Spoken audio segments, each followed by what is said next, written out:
The bankrupt billionaire took his driver to an important meeting, but what the driver said in the meeting left everyone shocked. Jack Miller adjusted the rearview mirror of the luxurious black car, observing his reflection with a mixture of resignation and determination. At 32 years old, his face still showed traces of the ambitious young man he once was, but his eyes reflected a maturity acquired through pain and disillusionment. 5 years ago, Jack had been one of the most promising financial analysts in the city. His rising career had led him to work alongside Mr. Richard Foster, a respected businessman known for his integrity and vision. Under his mentorship, Jack had not only honed his financial skills, but had also learned the value of ethics in business. However, everything changed on that fateful October afternoon. Jack closed his eyes for a moment, vividly remembering the scene: federal agents bursting into the offices, accusations of fraud, the look of disbelief on Mr. Foster's face as he was handcuffed and led away before news cameras. The fall of Richard Foster was a scandal that shook the financial world.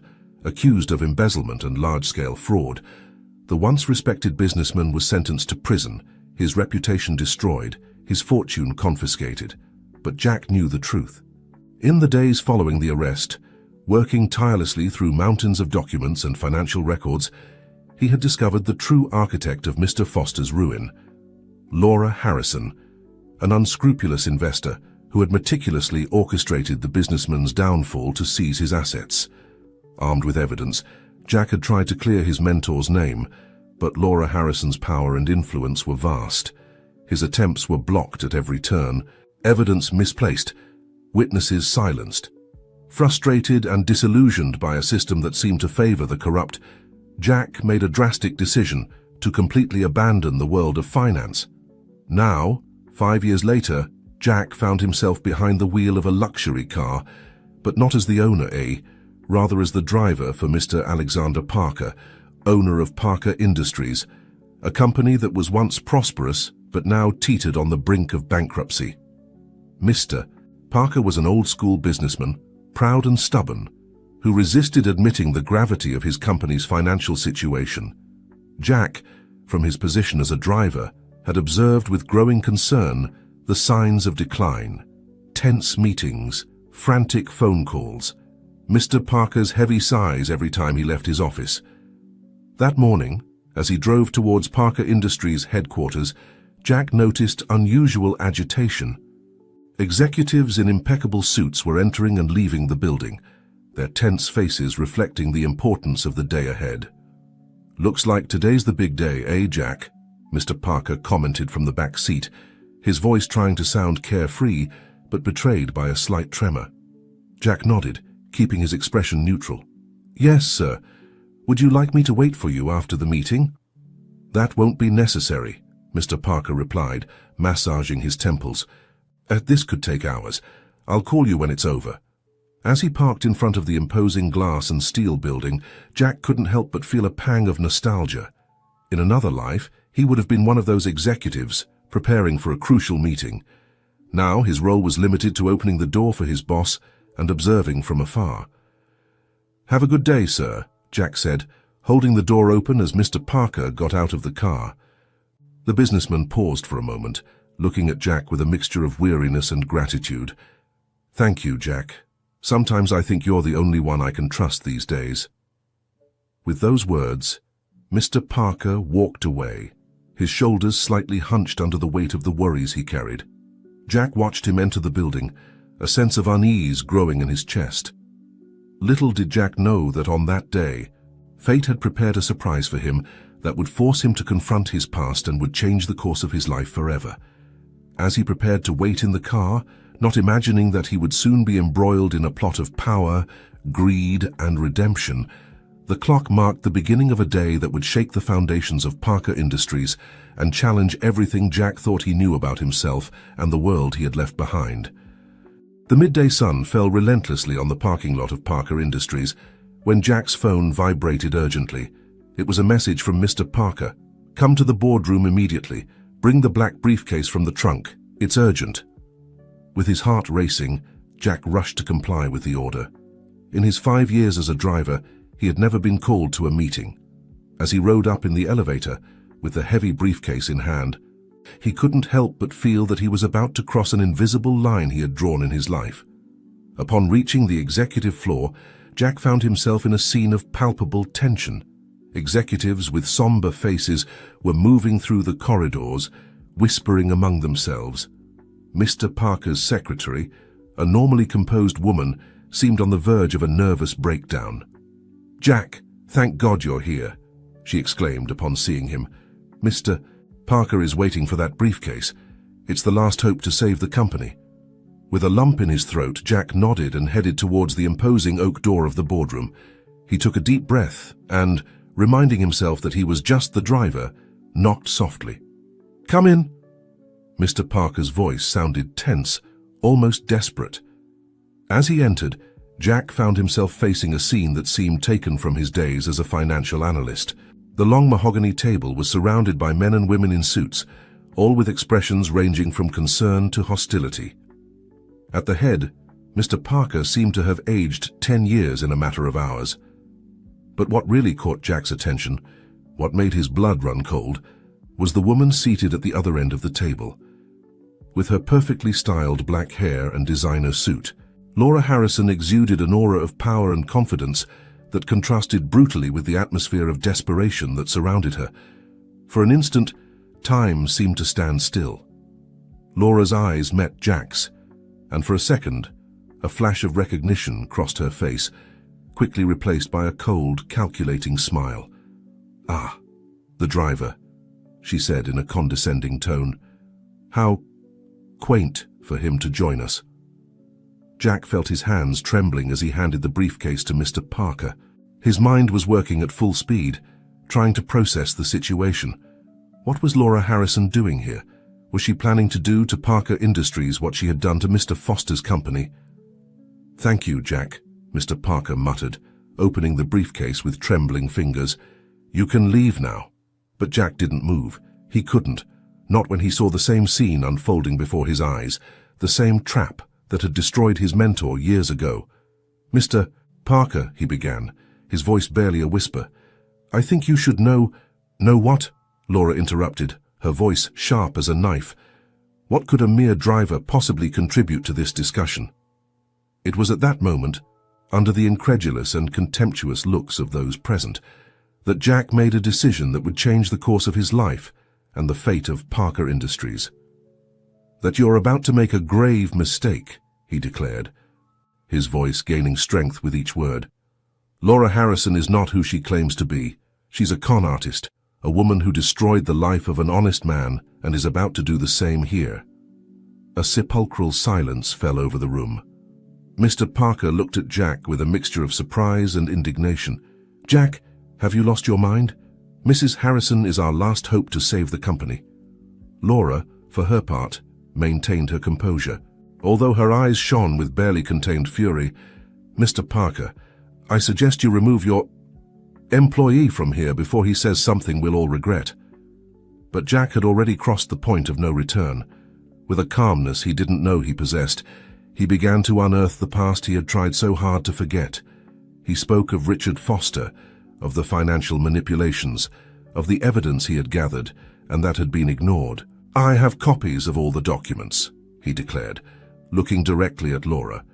"Evidence that shows how you manipulated the books, how you bribed officials, how you destroyed a solid company for your personal benefit." The room erupted into chaos of voices. Some executives demanded that Jack be removed. Others asked to see the evidence. Mr. Parker, pale and shocked, alternated his gaze between Jack and Laura as if he were witnessing a particularly intense tennis match. Laura, for her part, maintained her facade of calm, although a nervous tick in her cheek betrayed her composure. "These are very serious accusations, Mr. What was your name?" "Miller," Jack replied, holding her gaze. "Jack Miller. And you're right. They are very serious accusations, so serious that I'm willing to present all the evidence to the appropriate authorities." Mr. Parker, regaining some of his authority, stood up. This is madness. "Jack, you've worked for me for years. Why did you never mention any of this?" Jack felt the weight of all eyes on him. This was the moment of truth. Because I left that world behind, sir, or at least I thought I had, but I can't stand idly by while I see history repeating itself. Laura, seeing that the situation was slipping out of her hands, tried to regain control. Gentlemen, this is clearly a desperate attempt by this employee to sabotage a crucial negotiation. I suggest we ignore him and continue with our business. But the damage was already done. The seed of doubt had been planted. Mr. Parker, after a moment of indecision, made a decision that surprised everyone, including Jack. This meeting is suspended until further notice, he declared firmly. Jack, I want to see that evidence. Now. As the room emptied amidst murmurs and confused looks, Jack found himself alone, facing Mr. Parker and Laura Harrison. The air was charged with tension, and Jack knew that what happened in the next few hours would determine not only his future, but that of Parker Industries and possibly many other people. Laura, with a smile that didn't reach her eyes, stood up. This isn't over, Miller, she whispered as she passed by him. You have no idea who you're messing with. Jack watched her leave, aware that he had just made a powerful enemy. But for the first time in years, he also felt something he thought he had lost: hope. Turning to Mr. Parker, who was looking at him with a mixture of confusion and expectation, Jack knew it was time to tell the whole truth. The story he was about to reveal would not only change the course of Parker Industries, but would trigger a series of events that would shake the business world to its foundations. Mr. Parker's office, normally a sanctuary of calm and order, had become the epicenter of a storm. Piles of documents covered every available surface, and the air was charged with the aroma of strong coffee and palpable tension. Jack, with his tie loosened and sleeves rolled up, leaned over the desk, pointing out figures and transactions in the scattered papers. Mr. Parker, for his part, listened with a mixture of amazement and growing indignation. Do you see this transfer, sir? Jack pointed to a particular line. It seems harmless, but it's part of a pattern. Laura Harrison has been systematically diverting funds, hiding it under the guise of legitimate investments. Mr. Parker took off his glasses and rubbed his tired eyes. My God, Jack, how did we not notice this before? Because she's very good at what she does, Jack replied bitterly. She uses a network of shell companies and complex transactions to hide the money trail. It's the same method she used to bring down Richard Foster. The name seemed to awaken something in Mr. Parker. Foster, the one who went to prison for fraud a few years ago. Jack nodded, his face darkening. Yes, but he was innocent. Laura orchestrated his downfall, and I couldn't do anything to prevent it. Mr. Parker remained silent for a moment, processing the magnitude of what he was discovering. Finally, he looked up at Jack, his eyes shining with a mixture of determination and gratitude. Jack, you've saved me from making the biggest mistake of my life. But now, what do we do? Before Jack could respond, the office door burst open. Emily Parker, Mr. Parker's daughter and vice president of the company, entered like a whirlwind. Dad, what's going on? Everyone is talking about what happened in the meeting. Is it true that the driver... She stopped short upon seeing Jack standing next to her father, surrounded by documents. Emily, Mr. Parker said with a tired but firm voice, sit down. There's a lot you need to know. Over the next hour, Jack and Mr. Parker brought Emily up to speed on the situation. The young executive listened with growing horror and amazement, her sharp mind quickly processing the implications of what she was hearing. It's incredible, Emily muttered when they finished. She turned to Jack, her eyes shining with a new light of respect. All this time, I thought you were just a simple driver, Jack completed with a sad smile. I was by my own choice.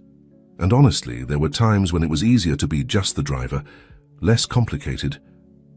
And now? She asked, leaning slightly forward. Now? Jack paused, searching for the right words. Now I feel like I'm where I should be, doing what I should do. Before Emily could respond, the door opened abruptly. It was Mr. Parker, his face a mixture of emotion and concern. Jack, Emily, you need to see this, he said, turning on the office TV. On the screen, A news reporter was standing in front of Parker Industries offices. Anonymous sources have revealed that Parker Industries, one of the largest companies in the country, could be involved in a financial scandal of epic proportions. It is rumored that renowned investor Laura Harrison is behind these accusations. So far, neither the company nor Mrs. Harrison have made official comments. Jack felt his blood run cold. "She's counter-attacking," he muttered, "trying to discredit us before we can expose the truth." Mr. Parker turned off the TV, his face grim. "This is bad. If we don't do something soon, the company's reputation will be destroyed." "We need help," said Emily, her mind working at full speed. "Someone who knows the media game, who can help us control the narrative." Jack remained still for a moment, an idea forming in his mind. I think I know someone who could help us, but it's complicated." "Who?" Mr. Parker and Emily asked in unison. "Kathy Vega," Jack replied. "She's an investigative journalist. She worked on Richard Foster's case years ago. She was the only one who believed in his innocence, but she couldn't prove it." "And you think she would help us?" Mr. Parker asked, hopeful. Jack nodded slowly. "If we show her what we have, if we give her the chance to expose the truth she couldn't years ago, yes, I think she would." "Do it," Mr. Parker ordered. "Contact her. Offer her whatever is necessary." As Jack searched for Kathy's number on his phone, Emily watched him with a new light of respect and something else, something she couldn't quite define. Across town, in her luxurious office, Laura Harrison smiled with satisfaction as she watched the news on her flat-screen TV. Her plan to discredit Parker Industries was underway. Little did she know that at that very moment, an alliance was forming that would threaten to destroy her entire empire of lies. And in a modest newsroom, Kathy Vega's phone began to ring. The journalist looked at the unknown number curiously, not imagining that this call was about to offer her the story of her life and the opportunity to correct an injustice that had tormented her for years.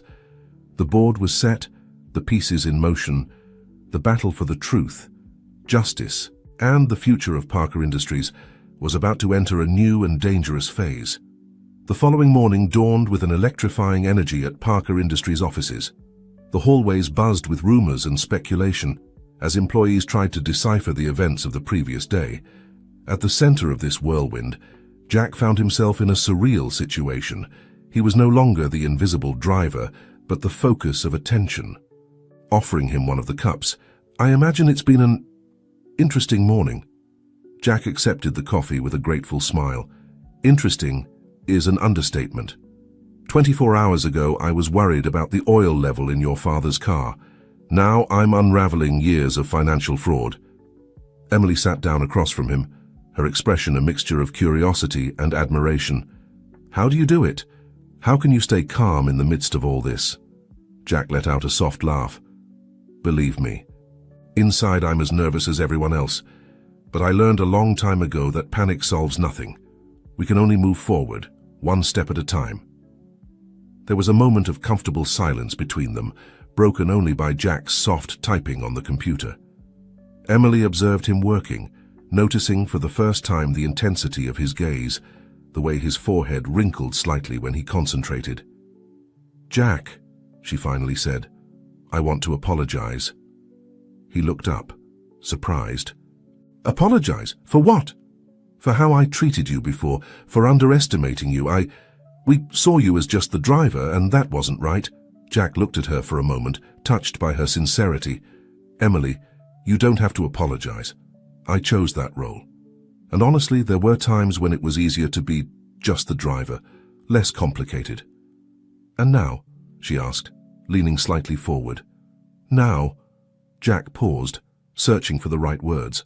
"So now I feel like I'm where I should be, doing what I should do." Before Emily could respond, the door burst open. It was Mr. Parker, his face a mixture of excitement and concern.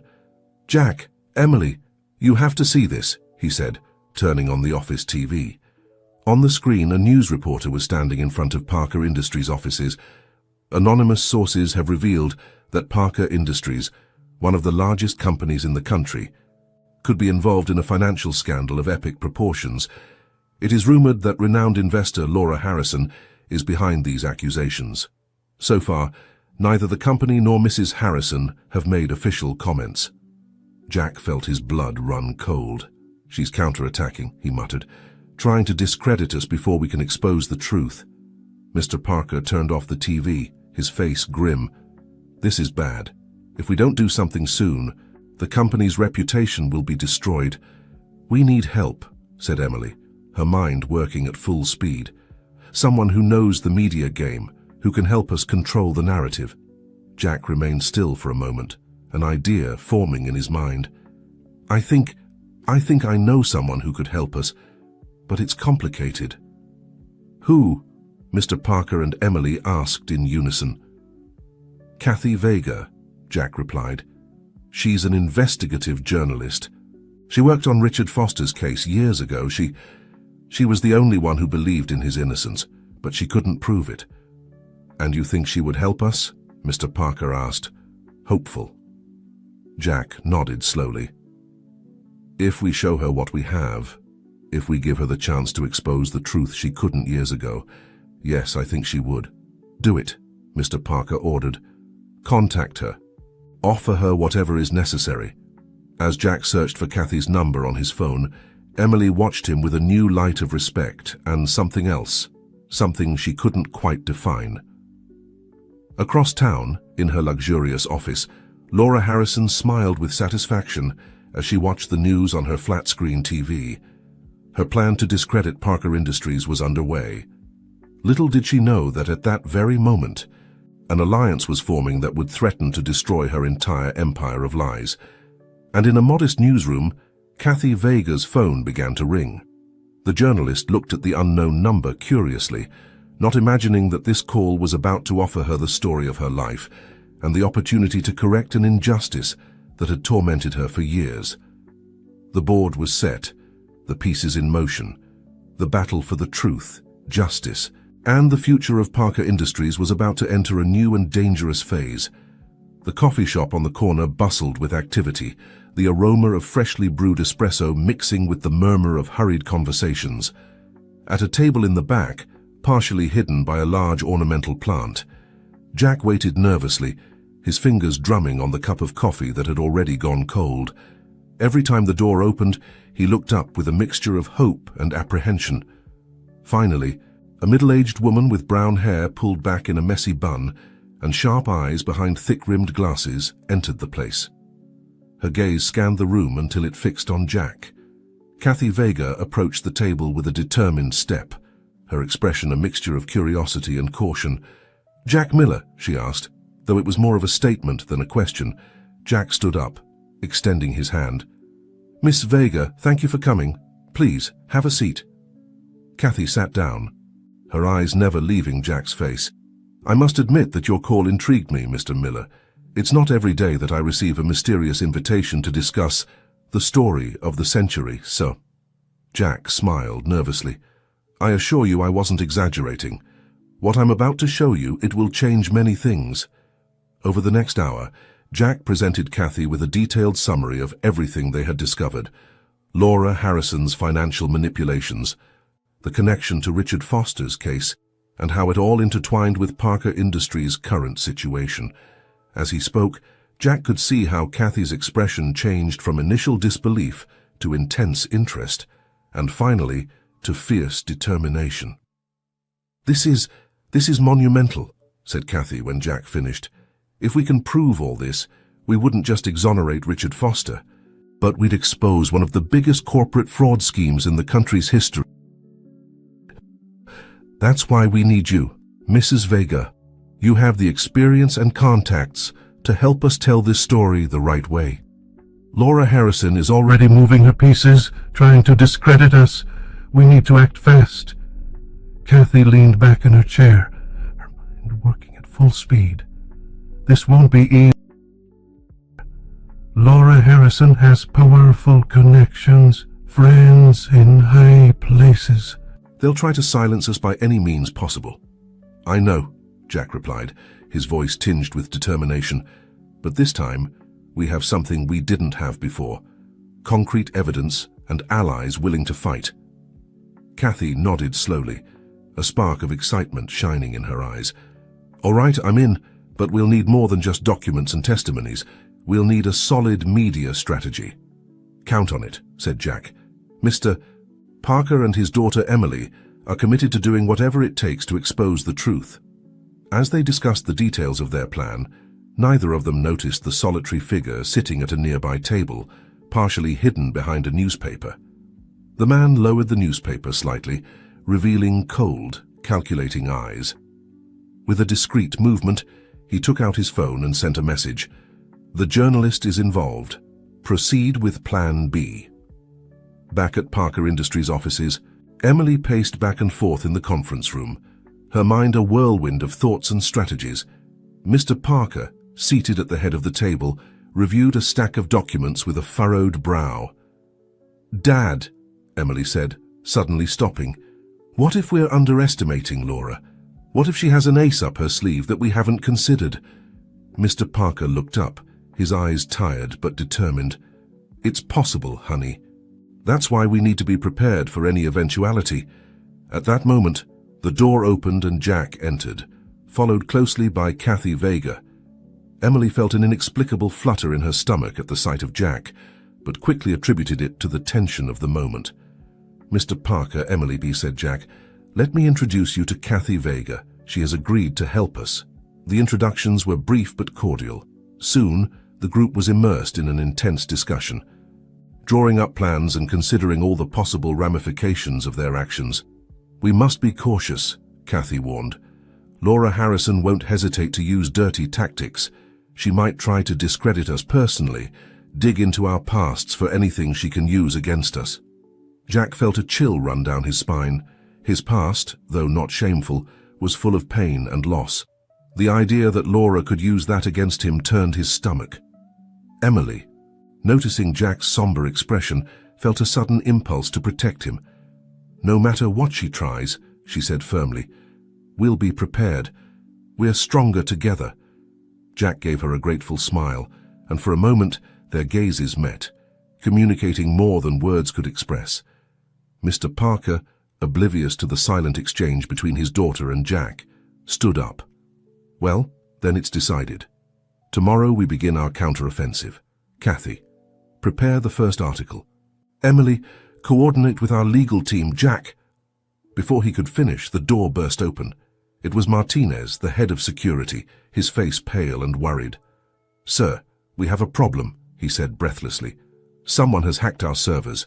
They're leaking confidential information online." Chaos erupted in the room. While Mr. Parker and Emily rushed to assess the damage, Jack stood paralyzed, a terrible realization hitting him. "It's my fault," he muttered. "I should have foreseen this. Laura is one step ahead." Kathy, noticing his distress, put a hand on his shoulder. "It's not your fault, Jack. This only shows how desperate Laura is. She's making mistakes, and mistakes leave trails." As the team struggled to contain the crisis, in her luxurious penthouse, Laura Harrison watched with satisfaction as news of the leak spread like wildfire on social media. Her plan was working perfectly, or so she thought. What Laura didn't know was that at that very moment, in a modest office in the financial district, a young analyst named Charlie Rodriguez was noticing some irregularities in the leaked data. Irregularities that, if investigated further, could lead directly to Laura's doorstep. The storm that was brewing was bigger and more complex than any of those involved could imagine.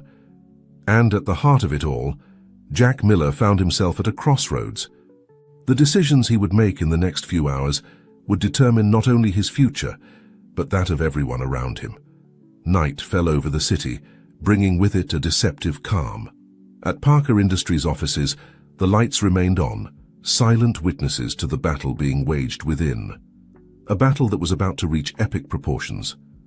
Dawn arrived with a mixture of exhaustion and determination at Parker Industries' offices. Jack, with his shirt wrinkled and hair disheveled, rubbed his tired eyes as he reviewed the leaked data for the umpteenth time, searching for any clue that could give them an advantage. Beside him, Emily worked tirelessly, her face illuminated by the computer screen. Occasionally, their gazes would cross. sharing a silent understanding of the weight of the situation. "I think I found something," Jack muttered, leaning closer to the screen.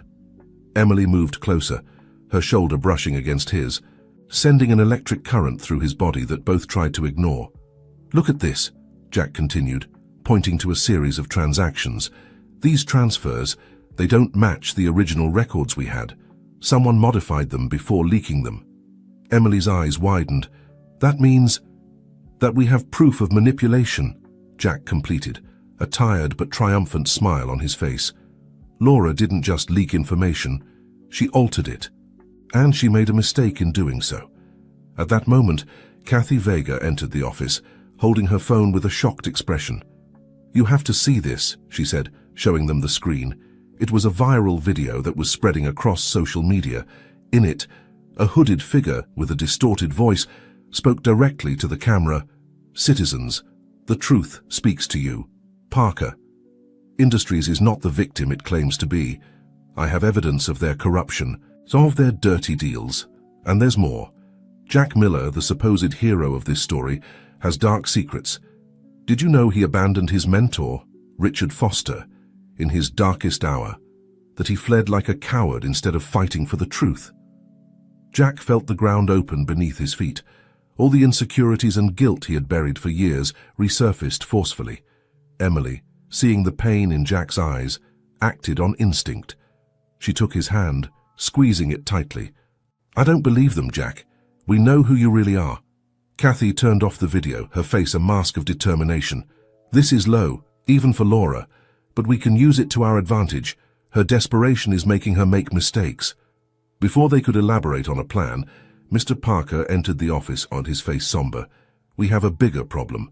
The board of directors is considering removing me. Prepare an explosive article with everything we've discovered, and I'm going to face my demons once and for all." "What are you going to do?" Emily asked, a mixture of admiration and concern in her voice. "I'm going to visit Richard Foster in prison," Jack replied. "It's time for the truth to come out, the whole truth." As the team dispersed to carry out their tasks, Jack remained alone with Emily for a moment. "Thank you," he said softly. "Sorry for believing in me." Emily looked into his eyes, a whirlwind of emotions inside her. "Always," she simply replied, before quickly leaving the office, leaving Jack with a racing heart and a mind full of possibilities. Meanwhile, in her luxurious penthouse, Laura Harrison received an unexpected call. "What do you mean there are discrepancies in the leaked data?" she yelled into the phone. "Fix it. I don't care how, but do it. We can't allow—" She stopped abruptly upon noticing a shadow at the entrance to her office. There, with a cold smile, was Charlie Rodriguez, the young analyst who had discovered the irregularities. "Good evening, Mrs. Harrison," he said with a chilling calm. "I think we have a lot to talk about." Laura felt the ground move beneath her feet. For the first time in years, she experienced an emotion she thought she had forgotten: fear. The storm that was brewing was about to turn into a hurricane, and no one was prepared for the revelations and betrayals that were about to come. At the heart of it all, Jack Miller was heading towards an encounter that would change not only his life, but the course of this entire story. Dawn was approaching, bringing with it the promise of a new day, and with it, the moment of truth for all involved. The final battle was about to begin, and only the strongest and most honest would survive the approaching storm. The sun was barely peeking over the horizon when Jack arrived at the state prison. The grey, gloomy building loomed before him like a physical reminder of past mistakes.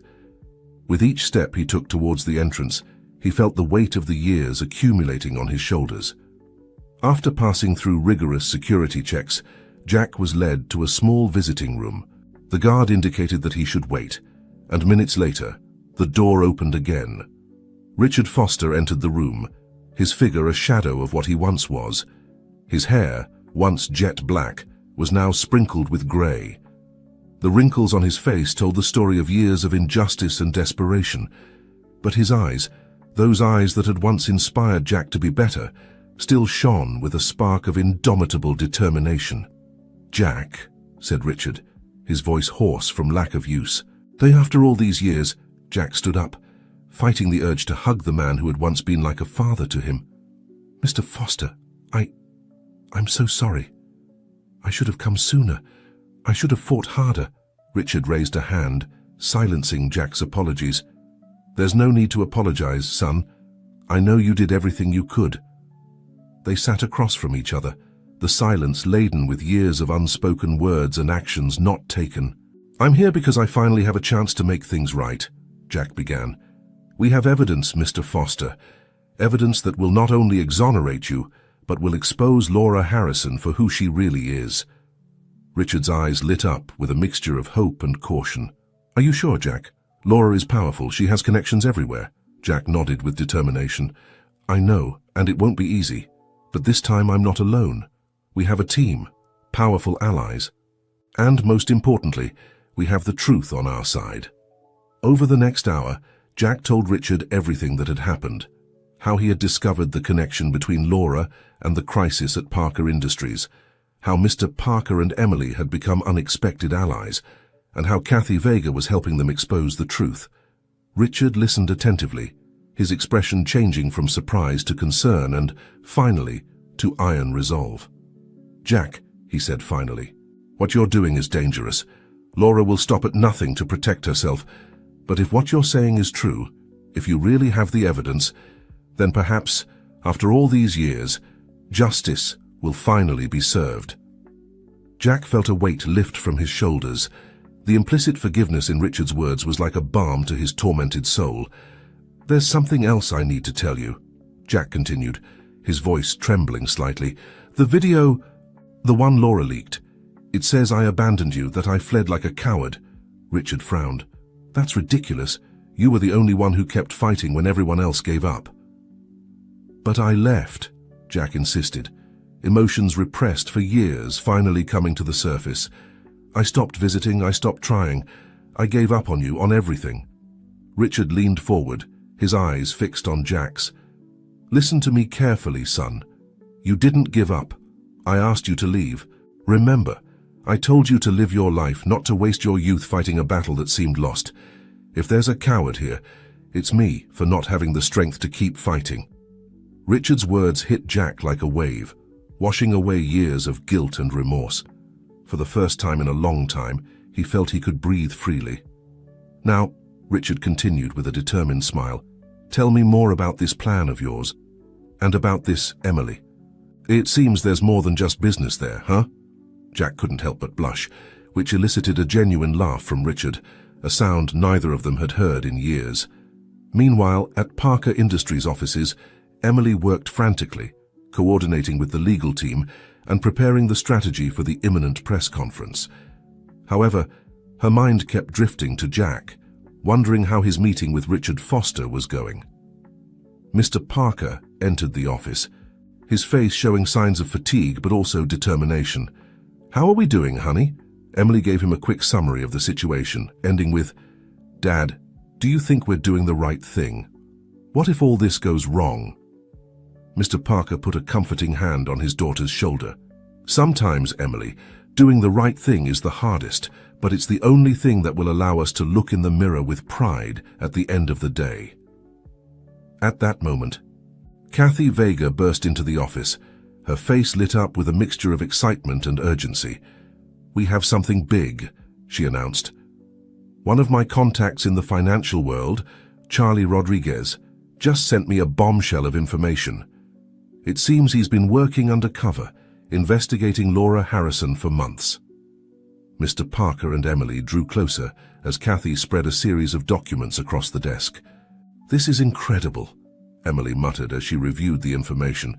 With this, we can not only save Parker Industries, but we can sink Laura's entire corrupt empire. We must act with caution, Mr. Parker warned. Laura still has powerful allies. If we move too quickly, they might try to silence us. That's why we need to make it public, Kathy interjected. Once this information is in the hands of the press and the public, it will be impossible to contain. As they discussed the next steps, Jack returned from the prison. As he entered the office, everyone noticed the change in his demeanor. There was a new light in his eyes, a renewed determination in his posture. How did it go? Emily asked softly, approaching him. Jack looked at her, a small smile playing on his lips. "It was liberating," he replied. "Richard is with us, and I have more reasons than ever to see this through to the end." The group gathered around the table, each contributing their piece of the puzzle. With Charlie's information, Richard's testimony, the evidence gathered by Jack and the team, and Kathy's journalistic skills, they had a solid case against Laura Harrison and her accomplices. "Well," said Mr. Parker, his voice loaded with resolution, "it's time to set everything in motion. Emily, coordinate with the public relations team. I want that press conference ready for tomorrow at noon. Kathy, prepare the most explosive article of your career. Jack." He paused, looking at the young man who had gone from being a simple driver to becoming the heart of this battle. "Jack, I need you to be by my side when we make the announcement. You're living proof that integrity and perseverance can triumph over corruption." Jack nodded, feeling the weight of responsibility, but also the strength that came from knowing he was doing the right thing. As the team dispersed to carry out their tasks, Emily stayed behind for a moment. "Jack," she said softly, "I want you to know that, whatever happens tomorrow, I'm proud of you, of us, of what we're doing." Their eyes met, and for a moment, the world seemed to stand still. There was so much they wanted to say to each other, but still couldn't express in words. Finally, Jack took Emily's hand, squeezing it gently. "Together," he said simply. "Together," she replied, her voice barely a whisper. As night fell over the city, the team worked tirelessly, preparing for the day that would change everything. In her luxurious penthouse, Laura Harrison was also preparing, unaware that her empire was about to crumble. The stage was set for the final act of this drama. Tomorrow, when the sun rose, the battle that would determine the fate of all involved would begin, and at the center of it all, Jack Miller found himself ready to face his destiny, with truth as his shield and justice as his sword. The morning dawned with a palpable tension in the air. The first rays of sun filtered through the blinds of Parker Industries' main office, where Jack, Emily, Mr. Parker, and Kathy Vega were making final preparations for the press conference that was about to change the course of their lives. Jack, dressed in a borrowed suit that was slightly too big for him, adjusted his tie in front of a mirror. His hands trembled slightly, betraying the nerves he was trying to hide. Emily approached him, her reflection appearing next to his in the mirror. "Let me help you with that," she said softly, turning him to face her and adjusting his tie with expert hands. Being so close, Jack could notice the small freckles on the bridge of her nose, the slight tremor in her eyelashes. For a moment, the outside world disappeared.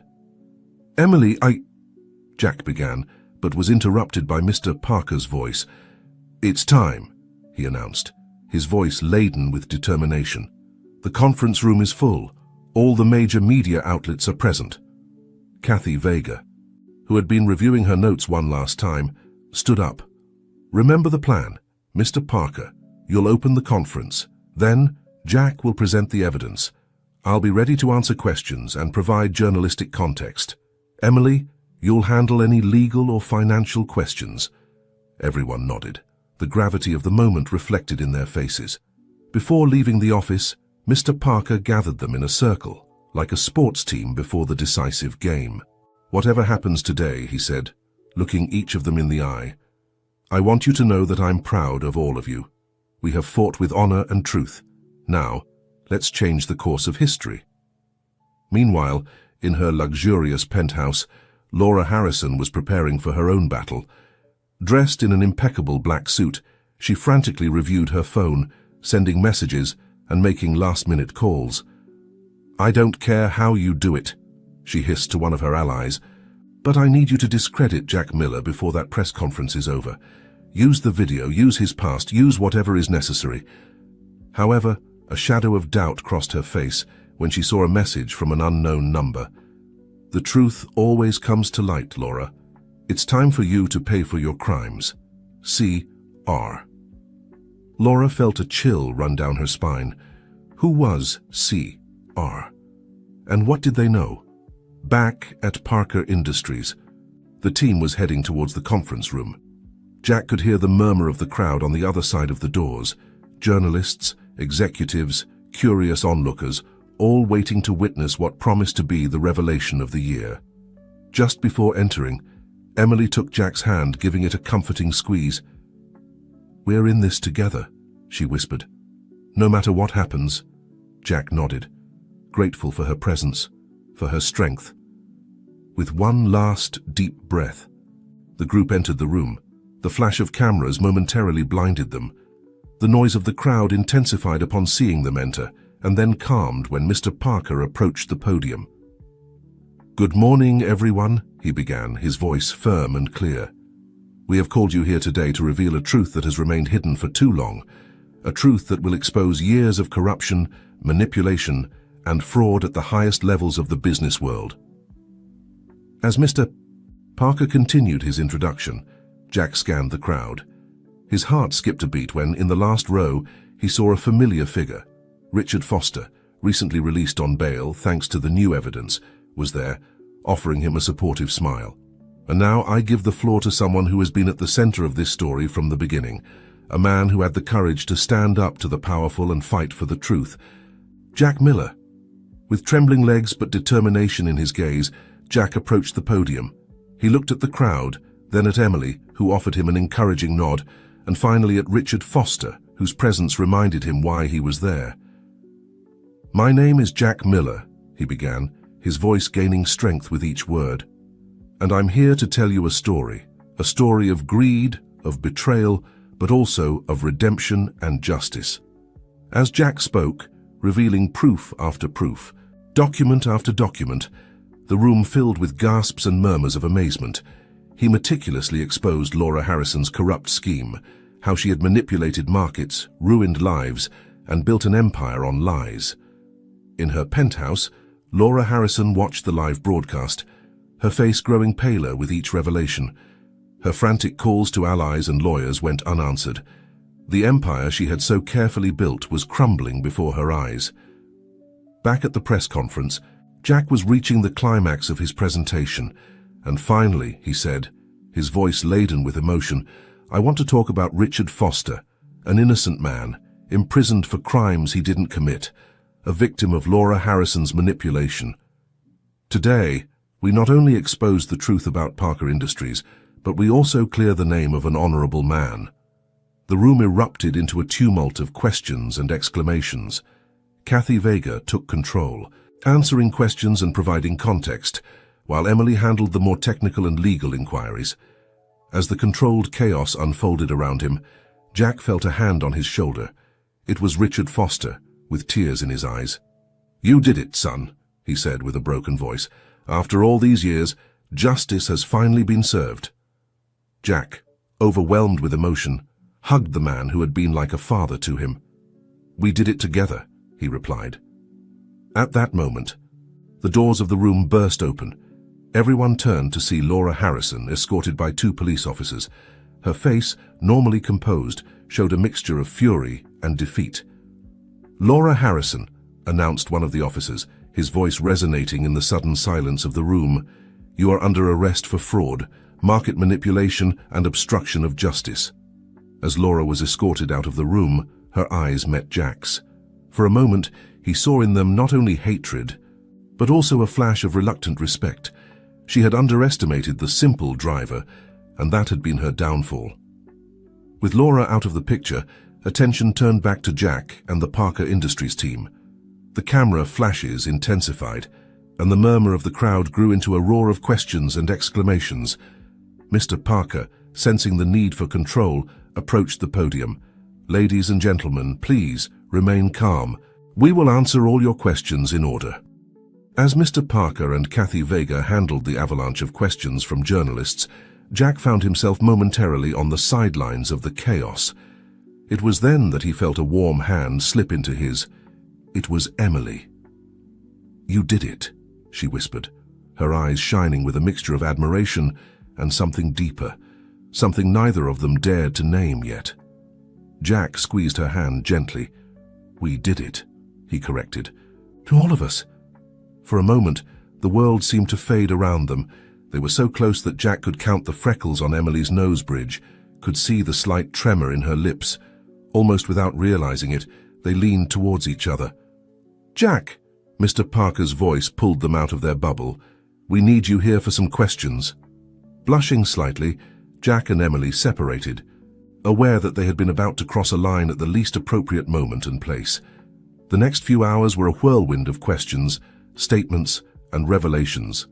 Jack, with the help of Emily and Kathy, meticulously broke down every aspect of Laura's fraud, explaining how they had discovered the truth and what this meant for the future of Parker Industries and the business world in general.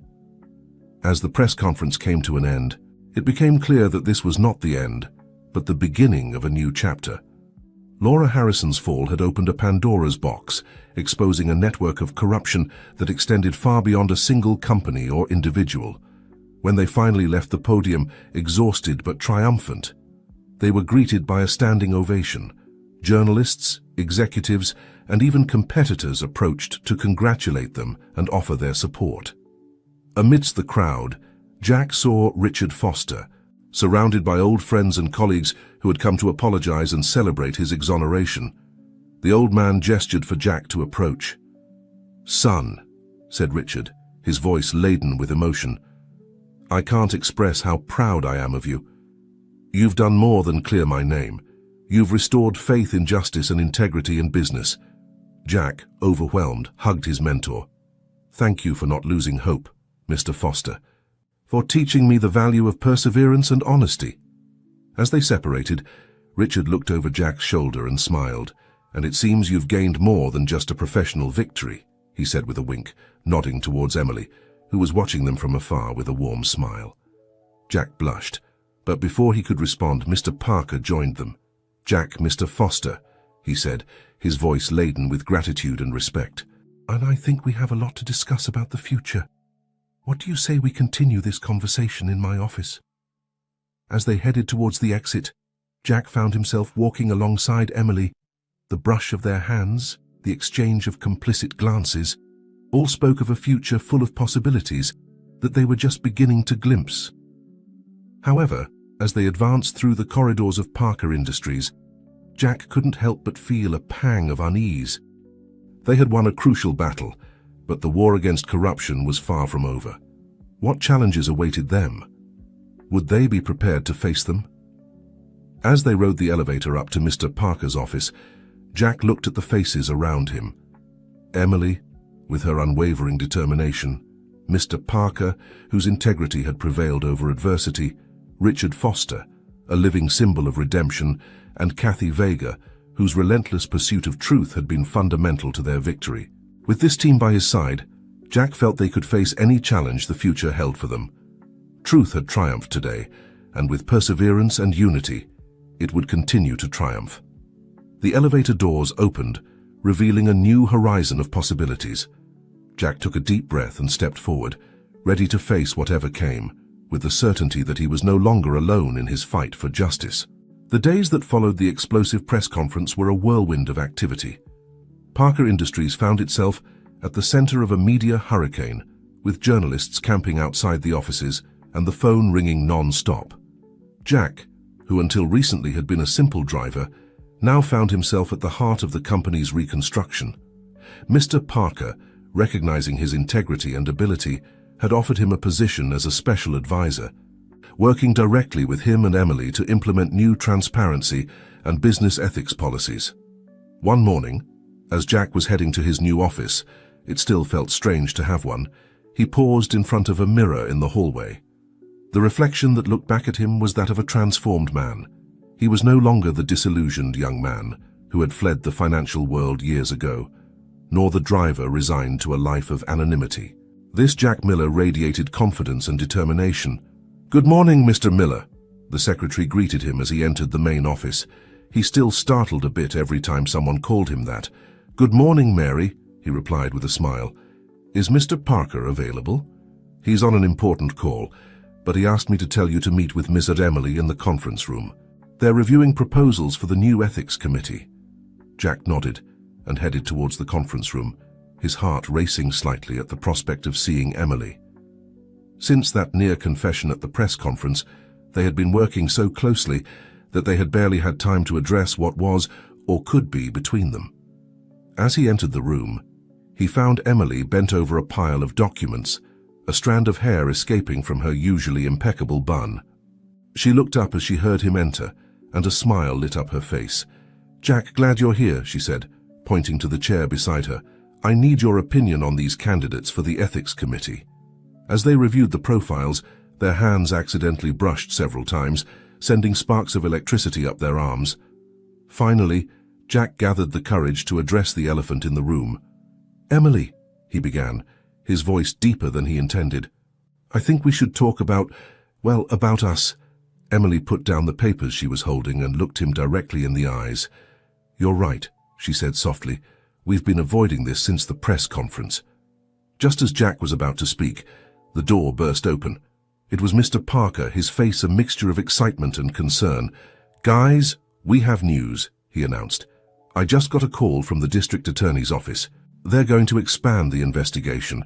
It seems Laura Harrison's corruption network is more extensive than we thought." The romantic tension in the room instantly dissipated, replaced by a sense of professional urgency. "How extensive?" Jack asked, his mind already working on the implications. "Very extensive," Mr. Parker replied, handing them a file. "We're talking about politicians, judges, other CEOs. It's a nest of vipers.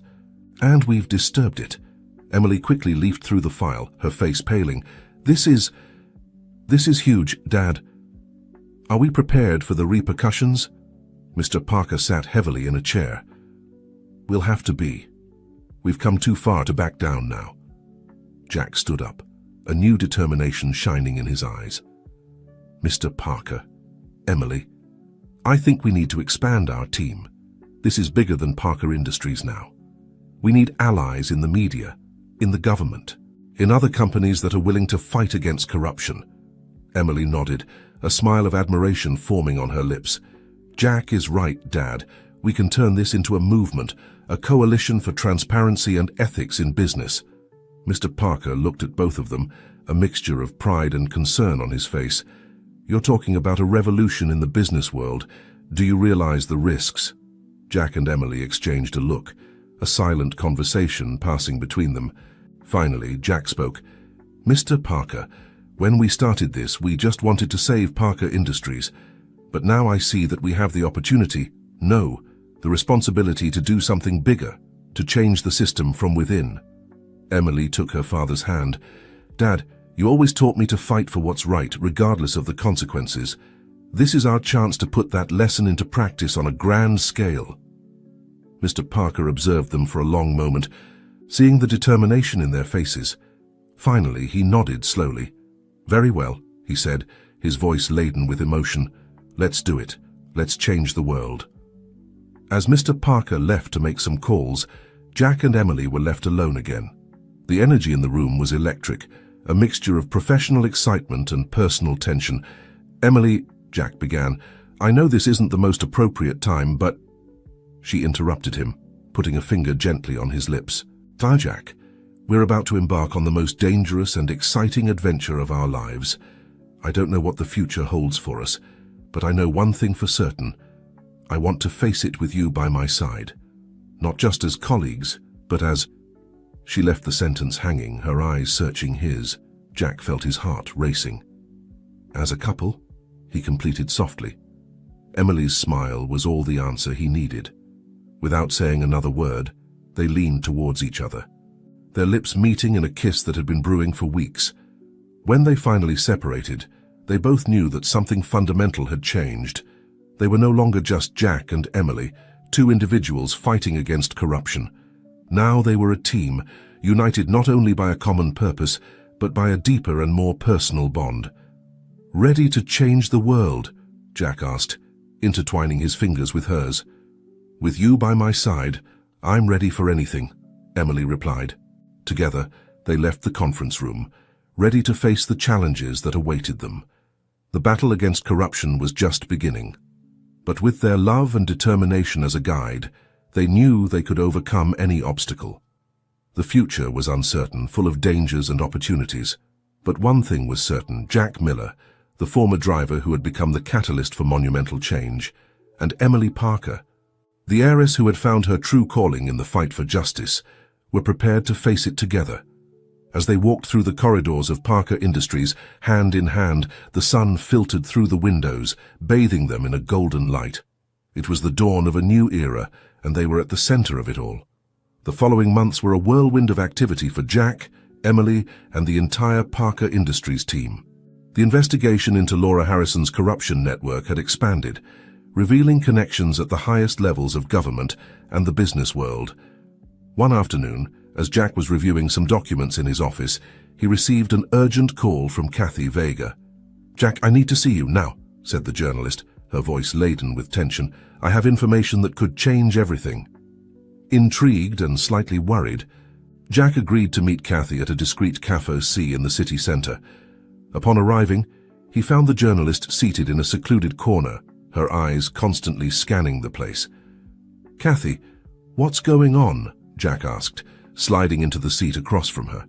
Kathy pulled a folder from her bag and slid it across the table. "This arrived at my office this morning. An anonymous envelope, no return address." Jack opened the folder cautiously, his eyes widening as he scanned its contents. Inside were documents, photographs, and transcripts of conversations that implicated prominent figures in government and the private sector in a corruption network that went far beyond Laura Harrison. "My God," Jack muttered. This is huge, Kathy. Have you verified the authenticity of these documents?" Kathy nodded gravely. "As far as I've been able to check, they're real. And there's more, Jack. Look at the last page." Jack turned to the end of the document and felt his heart stop. There, in black and white, was a photo of him and Emily leaving a restaurant, hand in hand. The photo was marked with a red X. "They're watching us," Jack said, his voice barely a whisper. "Not just that," Kathy added. "They're sending a message. They know what we're doing and they want us to stop." Jack closed the folder, his mind working at full speed. "We have to inform Mr. Parker and Emily. We need a plan." Just then, Jack's phone vibrated with a message from Emily. "Emergency at the office. Come quickly." With his heart racing, Jack apologized to Kathy and rushed to Parker Industries. Upon arriving, he found the main office in a state of controlled chaos. Mr. Parker was on the phone, his face a mask of concern, while Emily coordinated with a team of lawyers. "What's happening?" Jack asked, approaching Emily. "The Securities and Exchange Commission is here," she replied, her voice tense. "They're alleging irregularities in our accounts and want to review all our records." Jack felt a chill run down his spine. "This is not a coincidence," he muttered. "Emily, we need to talk in private, now." They found a moment to slip away to an empty conference room. There, Jack told Emily about his meeting with Kathy and the documents she had received. "They're trying to silence us," Jack concluded. "First with veiled threats, and now with this surprise audit." Emily collapsed into a chair, the weight of the situation falling on her. "What are we going to do, Jack? We've come so far." Jack knelt in front of her, taking her hands in his. "We're not going to give up, Emily. We've faced challenges before, and we've come out ahead. This time will be no different." She looked at him, finding strength in his determination. "You're right. We need a plan." Over the next few hours, Jack, Emily, and Mr. Parker worked tirelessly, coordinating with their legal team, preparing documents and strategies. Kathy Vega was brought on board to help handle the media aspect of the situation. Meanwhile, in the shadows, the forces opposing them were not idle. In a luxurious penthouse in the city center, a group of powerful men met to discuss how to handle the threat posed by Jack Miller and his allies. "That damn driver has become a real nuisance," growled one of them, a high-ranking politician. "We need to take care of him once and for all." "Patience," advised another, a CEO of a rival corporation. "One false move and we could expose ourselves. We need to be smart about this." While the conspirators plotted, back at Parker Industries, Jack had a sudden idea. "Charlie Rodriguez," he said abruptly, interrupting a discussion about legal strategy. "What about him?" Mr. Parker asked, confused. "He was the one who discovered the irregularities in the data leaked by Laura," Jack explained. "He's a brilliant analyst, and most importantly, he has a deep sense of ethics. He could be the ally we need to unravel this conspiracy. Emily nodded, excited. It's an excellent idea. Plus, his experience in data analysis could be crucial to countering this surprise audit. With Mr. Parker's approval, Jack got in touch with Charlie Rodriguez. The young analyst, excited by the opportunity to continue his fight against corruption, agreed to join the team immediately. The following days were an emotional roller coaster and full of challenges. While the Securities and Exchange Commission scrutinized every detail of Parker Industries' operations, Jack, Emily, and their team worked day and night to prove their innocence and, at the same time, continue to unravel the corruption network that threatened to engulf them. Charlie Rodriguez proved to be an invaluable addition to the team. His ability to analyze large amounts of data and detect hidden patterns provided them with new clues and evidence that strengthened their case. One night, as they worked late at the office, Jack and Emily found themselves alone for a moment. Exhausted but determined, they looked at each other, finding strength in their connection. "You know," Emily said softly, "when all this started, I never imagined it would end up like this, fighting against a massive conspiracy, falling in love with you." Jack took her hand, intertwining their fingers. "Life has a curious way of surprising us. But I wouldn't change any of this, Emily. Being here with you, fighting for what's right. It's where I'm meant to be." They leaned towards each other, sharing a tender but passionate kiss full of promise. When they separated, their eyes shone with renewed determination. "We're going to win this, Jack," Emily said fiercely. "Together." "Together," Jack nodded. Little did they know that, while they reaffirmed their mutual commitment and to the cause, their enemies were preparing their boldest and most dangerous move yet. The final battle was about to begin, and the fate of Parker Industries, and possibly the entire country's business system, hung by a thread. As the night wore on, Jack and Emily returned to work, not knowing that the next 24 hours would test their love, their integrity, and their determination like never before. The approaching storm promised to be the fiercest they had faced, but they were ready to confront it, hand in hand, heart to heart. Dawn arrived with a deceptive calm. Jack woke up in his small apartment, the sun filtering through the curtains. For a moment, he allowed himself to enjoy the peace of the new day before the reality of their situation hit him again. His phone vibrated with a message from Emily. "Important news. Come to the office as soon as possible."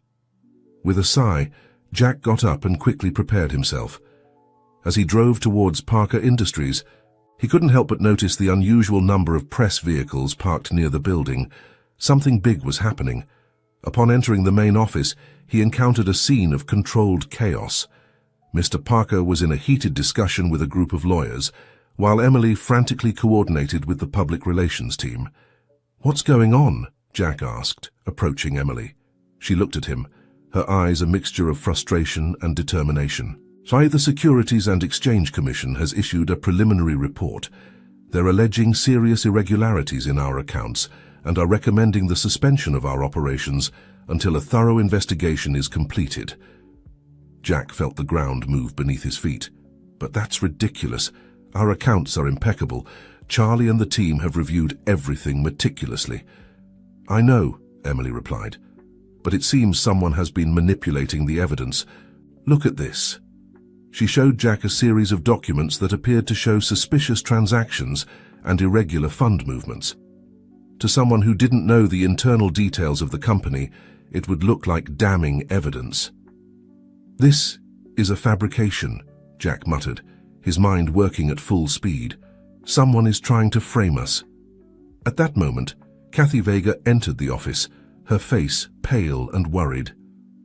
"Guys, you have to see this," she said, turning on the TV on the wall.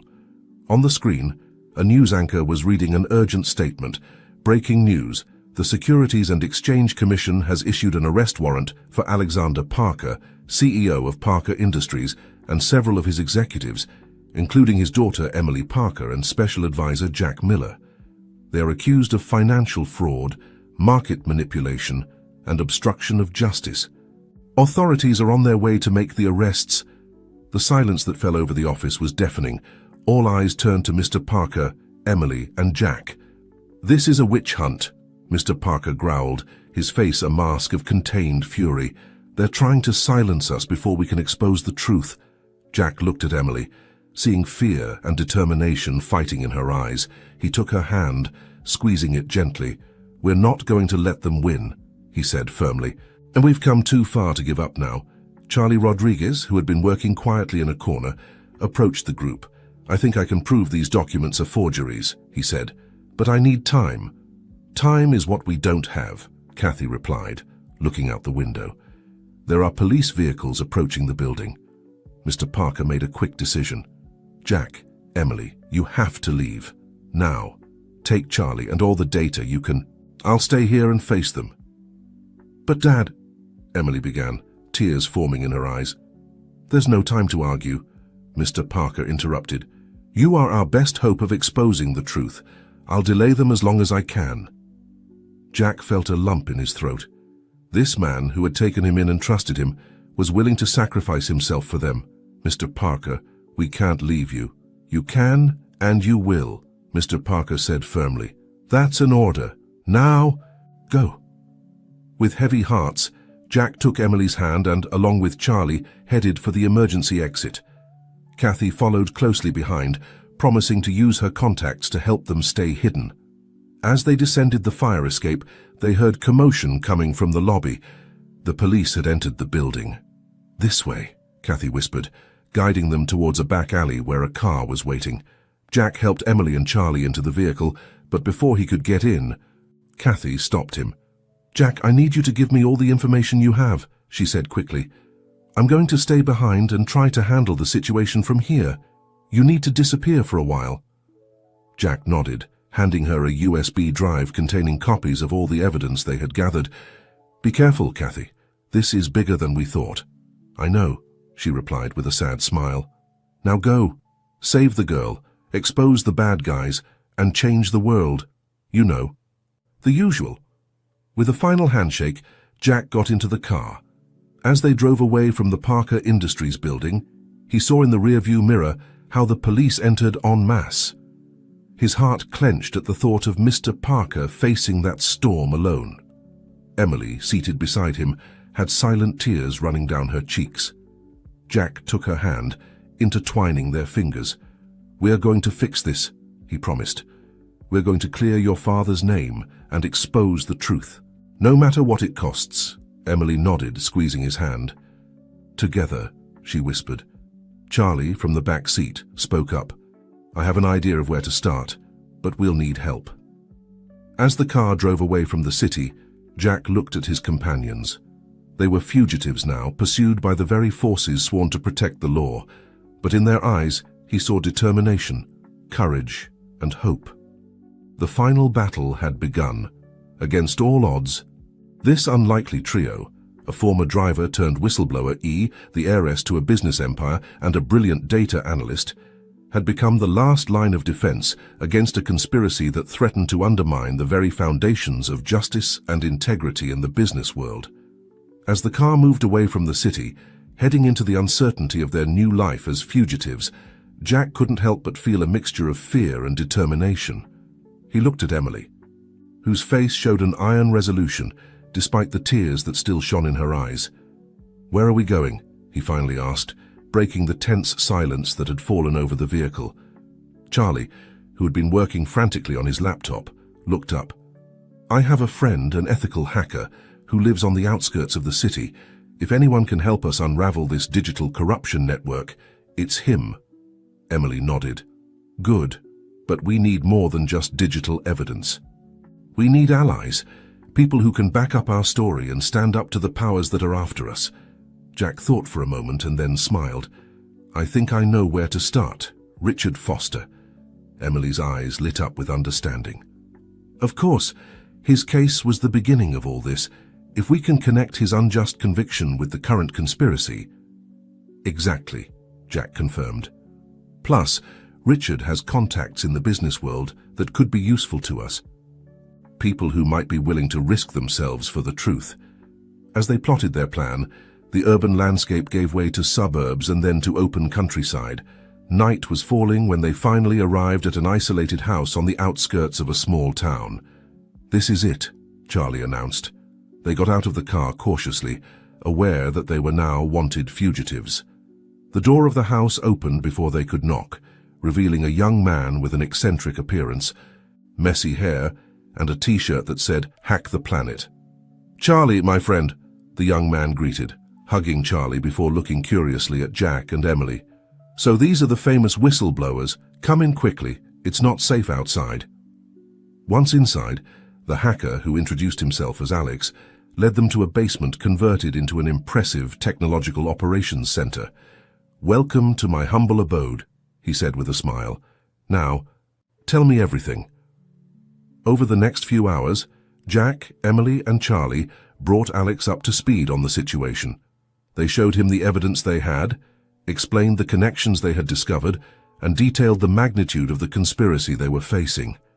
Alex listened attentively, his fingers flying over several keyboards as he processed the information. "This is big, friends," he finally said. "Much bigger than you imagine. But I think I can help." They worked tirelessly throughout the night. Alex used his skills to penetrate supposedly secure systems, revealing hidden layers of corruption and manipulation. Charlie analyzed the data at a dizzying speed, finding patterns and connections that had previously gone unnoticed. Meanwhile, Jack and Emily focused on the broader strategy. They contacted Richard Foster, who immediately offered to help in any way he could. They also got in touch with Kathy Vega, who provided them with crucial updates on the situation in the city. As dawn broke, the group gathered around the kitchen table, exhausted but exultant. "We've got it," Alex announced, showing them a complex network of connections on his screen. "We've mapped out the entire structure of the conspiracy. Politicians, judges, CEOs, it's all here." Emily studied the information with critical eyes. "This is incredible. But how do we make it public? They'll brand us as liars or crazy if we just publish it." Jack, who had been thoughtful, spoke up. "We need a master stroke, something they can't ignore or easily discredit." It was then that Charlie had a brilliant idea. "What if we hacked the stock exchange?" Everyone looked at him in surprise. "Think about it," he continued excitedly. "If we can manipulate the stocks of the companies involved in the conspiracy, even if just for a few minutes, we'd create enough chaos for everyone to pay attention. Then we reveal all the information at once." Alex smiled broadly. "It's risky, possibly illegal, but brilliant. It could work." Jack looked at Emily, seeking her approval. She hesitated for a moment, aware of the ethical implications of what they were considering, but then, thinking of her father facing false charges, of the injustice they had suffered, she nodded with determination. "Let's do it," she said. "It's time for the world to know the truth." The next few days were a whirlwind of activity. While Alex and Charlie worked on the technical aspect of the plan, Jack and Emily coordinated with their allies. Richard Foster mobilized his contacts in the business world, preparing them for the moment of truth. Kathy Vega organized a network of trusted journalists ready to spread the story as soon as it went public. Finally, the day arrived. The group gathered in front of the screens, tense but determined. "Is everyone ready?" Jack asked, looking at each of his companions. Emily took his hand, intertwining their fingers. "Together," she whispered. Alex cracked his knuckles. "Let the show begin." With a click, the plan was set in motion. The screens erupted in a frenzy of activity as the stocks of the companies involved in the conspiracy began to fluctuate wildly.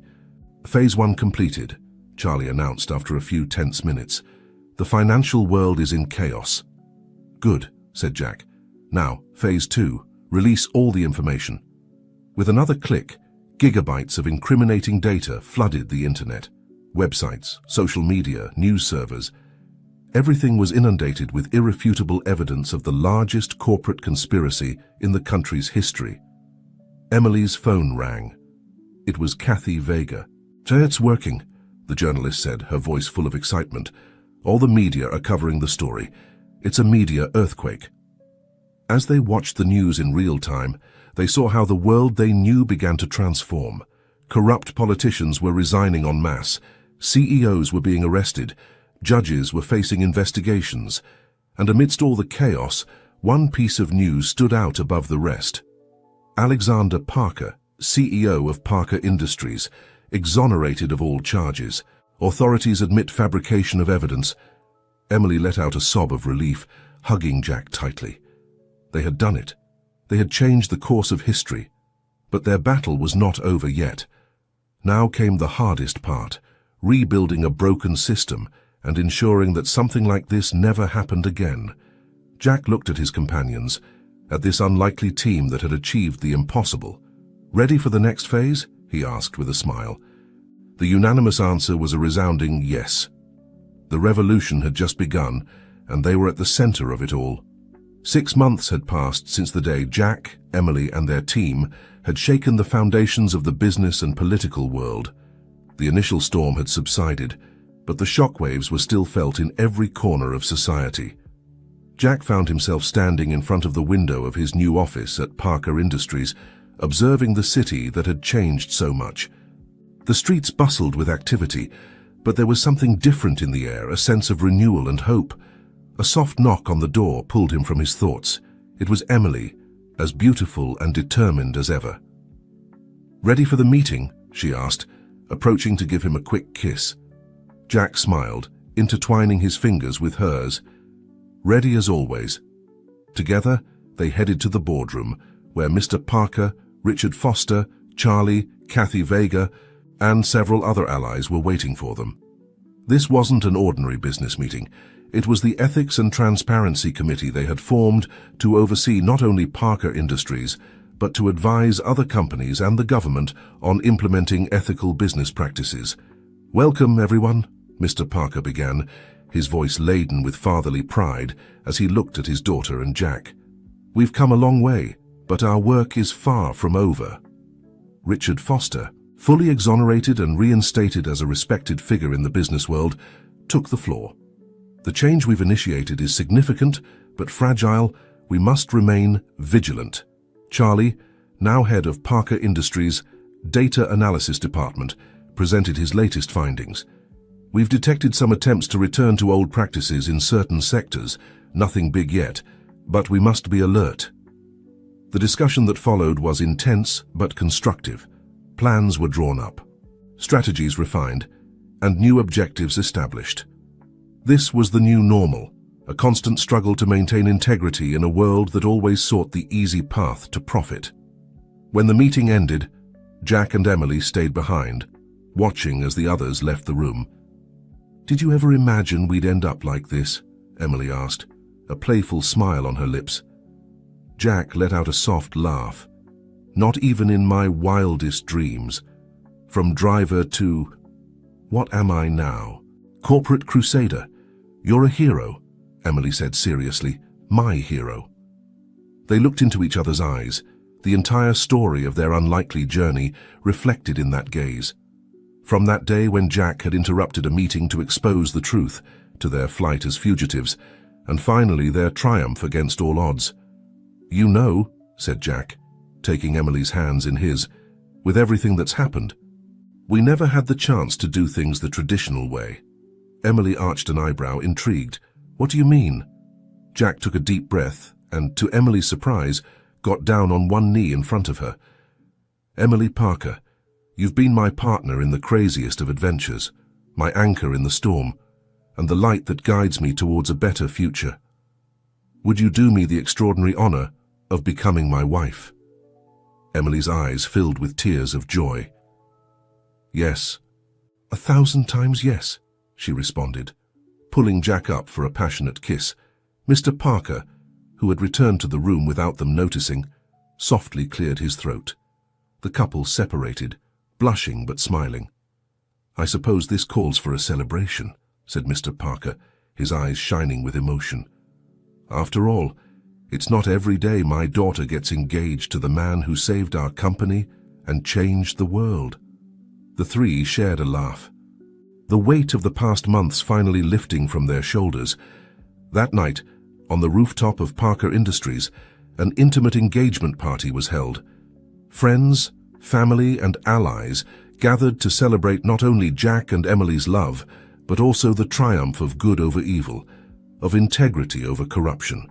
As Jack observed his loved ones celebrating, he felt a deep sense of fulfillment. Somehow, that disillusioned young man who had fled the financial world had found his way back, not only to redeem himself, but to redeem an entire system. The future was still uncertain, full of challenges and obstacles to overcome, but with Emily by his side and surrounded by loyal and determined allies, Jack knew they could face anything fate had in store for them. As the sun set over the city, bathing the party in a golden glow, Jack raised his glass. "To a new dawn," he toasted. "To a new dawn," everyone responded in unison. And so, with love in his heart and determination in his spirit, Jack Miller looked towards the horizon, ready to write the next chapter of his extraordinary story. A story that had begun with a simple driver and had ended up changing the world.